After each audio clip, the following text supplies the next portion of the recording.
Hey, you guys. So I had already made some other videos I was going to put out this week, and it just didn't seem like the week for that stuff. It's all good stuff. I'll put it out some other time, but there's just been too much going on in the world. And I had to sit back and think a little bit about what can I add to the conversation here.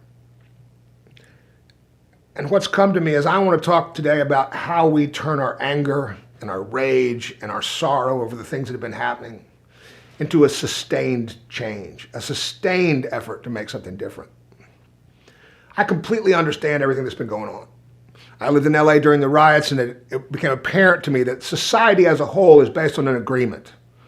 None of us like the agreement, but it's the agreement that this is how society works. But when somebody of power flagrantly breaks that agreement, everything breaks down. People get angry, and fuck it starts happening.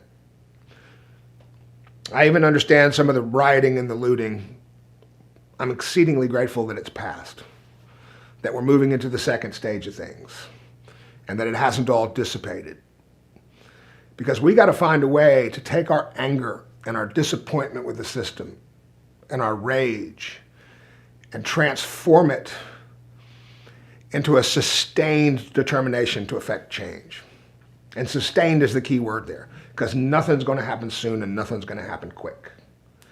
And we have to keep going. I mean, you know as well as I do, without the protests that have been going on, those cops still wouldn't have been charged, and they'd never see a day in jail.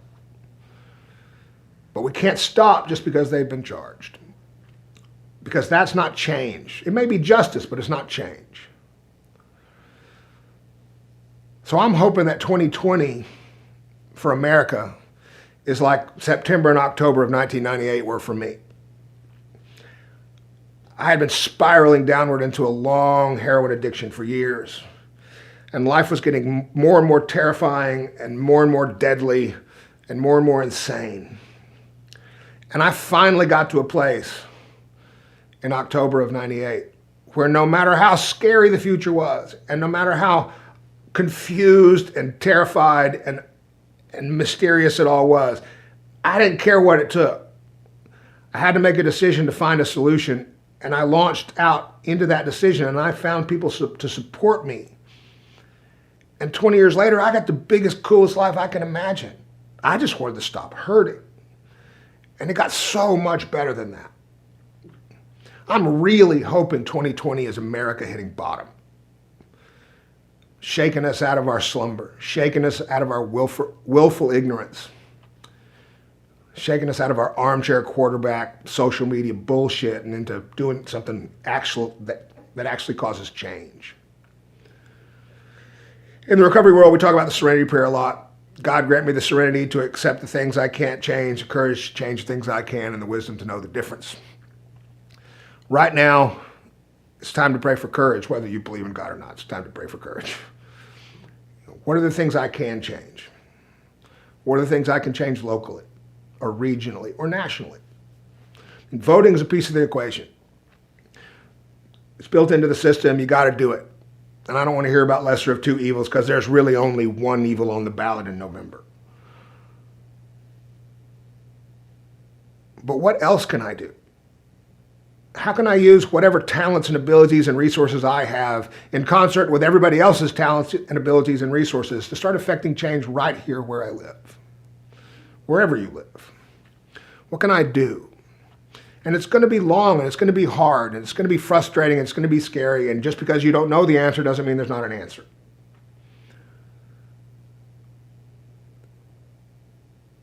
It took a long time for me to start feeling like the changes I was making were actually going to last in early sobriety. It's going to take a while. It's going to be a lot of 2 steps forward, 1 step back, 1 step forward, 2 steps back. It's going to be frustrating. It's going to be slow. And we have to support each other through that, and we have to stick with each other through that, and not lose sight of the goal. Every one of us is going to have a different idea about the destination we're headed towards, but we're all headed in the same direction. And we got to keep going, and we got to stay flexible, and we got to look at every solution.